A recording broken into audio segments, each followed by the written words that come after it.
Hello students, मैं सिंधु सूर्यवंशी आप सबका संत तुकाराम नेशनल मॉडल स्कूल में स्वागत करती हूँ। कक्षा पहली, विषय हिंदी।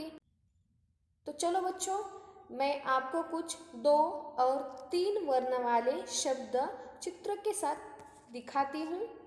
पहला हमारा चित्र है नल। नल यह 2 अक्षरों वाला शब्द है। आगे है पतंग। पतंग यह 3 अक्षरों वाला शब्द है। आगे देखेंगे। अरे ये क्या, ये तो 4 अक्षरों वाला शब्द है। मतलब अब तक हमने 2, 3 और 4 अक्षर वाले शब्द पढ़े हैं। तो वर्ण मिलाकर हम शब्द बनाते हैं और उन शब्दों का कोई अर्थ होता है।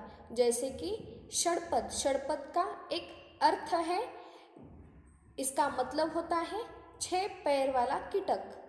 तो ऐसे ही शब्द हमने सीखे हैं। तो आज की वीडियो में हम वाक्य पढ़ना और लिखना सीखेंगे।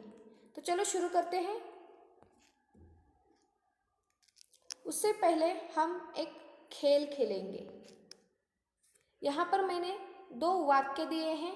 पहला है ढोप बता की और दूसरा वाक्य है रज रज है हताब नारज। लेकिन इस वाक्य से, इन दोनों वाक्यों से हमें कोई भी अर्थ नहीं समझ में आता है। नीचे के वाक्य पढ़ेंगे जो है किताब पढ़ो और दूसरा है झरना झरझर बहता है। तो इन 2 वाक्यों से हमें कुछ अर्थ समझ में आता है। यही होते हैं वाक्य। अब हम आगे कुछ वाक्य पढ़ेंगे।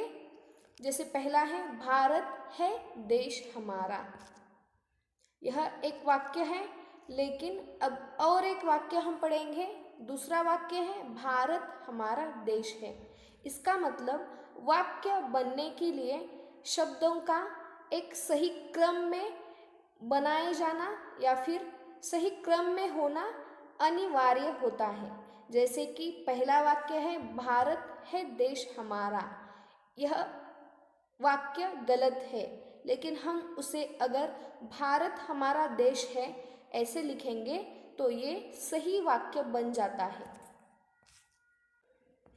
हम वाक्य की व्याख्या समझेंगे या फिर अर्थ समझेंगे। शब्दों के अर्थपूर्ण समूह को वाक्य कहते हैं। और दूसरी व्याख्या है कि शब्दों की ज्ञानपूर्ण संरचना। संरचना मतलब स्ट्रक्चर। जब हम शब्दों को एक सही क्रम के साथ ज्ञानपूर्ण संरचना उसकी बनाते हैं तब जाकर एक सही वाक्य बनता है। जैसे कि हमने देखा किताब पढ़ो। किताब के बाद पढ़ो शब्द आने से ही इसे एक सही अर्थ मिलता है। दूसरा वाक्य हमने देखा भारत मेरा देश है, तो ये सही वाक्य है। इतना ही नहीं कि एक शब्द का भी वाक्य होता है। जैसे कि चलो, बैठो, उठो, भागो, ये भी छोटे छोटे वाक्य हैं। अब हम कुछ वाक्य देखेंगे चित्र के साथ। पहला वाक्य है दादी ऐनक पहनो। दूसरा वाक्य है पवन कसरत कर।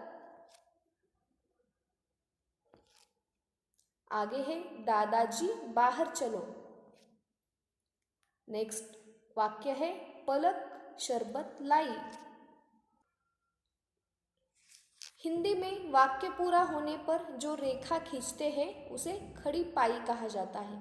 देखो तो यहाँ पर एक स्टैंडिंग लाइन दी है, इसे पूर्ण विराम कहा जाता है।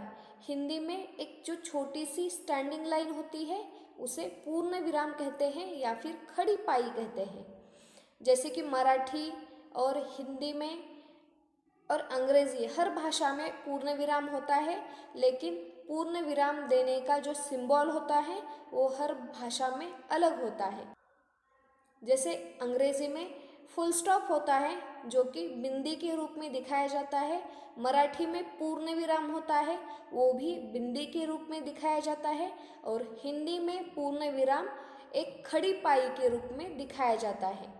पूर्ण विराम से हमें बोलते वक्त आराम मिलता है। हम अच्छे से अपनी बात बता पाते हैं। पूर्ण विराम को भाषा में बहुत महत्व है। जहाँ पर वाक्य पूरा होता है वहाँ पर पूर्ण विराम लगाया जाता है। तो बच्चों, आज की वीडियो में हमने वाक्य किसे कहते हैं, शब्द कैसे बनते हैं, सरल वाक्य कैसे बनते हैं और उसे पढ़ा कैसे जाता है और पूर्ण विराम क्या होते हैं, ये सब हमने आज सीखा है। मैं आशा करती हूँ कि आप सबको ये वीडियो पसंद आया होगा। Thank you students, have a good day.